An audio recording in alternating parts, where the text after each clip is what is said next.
Hey guys, so I know you're being absolutely wonderful for the sub today, and I'm going to get a great report tomorrow. So today we are finishing up SS8H6, Analyze the Impact of Reconstruction on Georgia.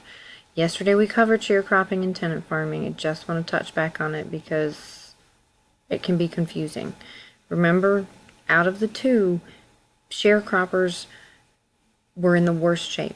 They had almost no chance of ever working themselves out of debt because they had to borrow so much on credit, seeds, materials, land, anything you can think of, they had to borrow it. Whereas tenant farmers, they had a little bit better because they had a few supplies, maybe able to save a little more and not quite go into debt the way sharecroppers did. Either way, either situation was not ideal, but tenant farmers, like I said, about half a step above sharecroppers, all right? So, Georgia's economy struggled during this time, all right? The few factories that had existed, remember we talked about the South was not very industrial, but they had a little industry, but they were burned when he took out Atlanta in the Atlanta campaign. Sherman burned them to the ground. And the fact that Georgia maintained their focus only on cotton kept it from growing other crops and diversifying, allowing other things to grow and find other ways to make money. Different crops grow at different times in the year, but when you only focus on one, you don't even get the opportunity to grow the other stuff, okay? So Georgia's politicians and lawmakers see the need for the state to move forward with industry and new crops, more diversification, but the process of change would be slow and painful. And this process, this time frame that we're about to move into after Reconstruction, that is when the actual growth in industry occurs, okay? So, totally didn't need to see that. Sorry.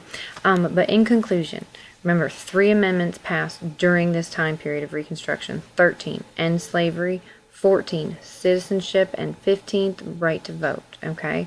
There's also 3 Reconstruction plans. We've got Lincoln's. His was the easiest by far. Only 10% of a state had to take an oath in order to rejoin the Union. But as you know, he was assassinated. That plan wasn't seen through. So Johnson steps up. His plan is very similar to Lincoln's.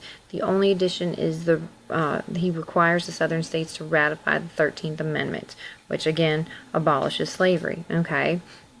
But because of all the sneaky discrimination and underhanded stuff going on in the South, Congress gets upset. They take over Reconstruction, and theirs is the absolute strictest, and they force the South to ratify the 14th Amendment, granting citizenship, the 15th Amendment, the right to vote.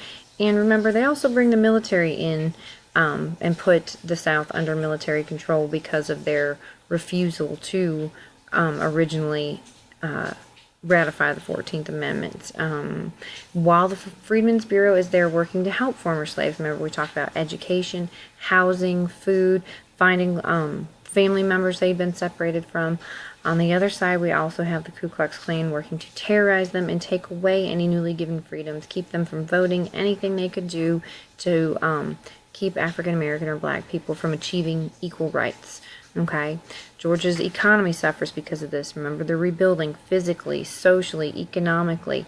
The sharecroppers and tenant farmers are doing their best and they're working hard, but they're making very little money. And if they can't make money, they can't really turn around and spend it. So it all has an effect on the economy, and not a good one. Okay, so that is the end of this unit. I expect you guys again to be on your best behavior. You know you have an article to read. Go to Google Classroom, find your letter A, B, or C, and read your article. The window notes are on a yellow or a white piece of paper. Those were the only 2 colors of paper left. And you need to complete those. You need to have 2 or 3 things in each box in the window notes. Make sure you put your name on it. When you finish that, give it to Miss Callahan. Okay? Then you may get a pink study guide off the bookshelves as well and work on that. Use your notes. Yes, you may listen to music unless you guys act up, and I will tell Miss Callahan the same thing. I'll see you tomorrow.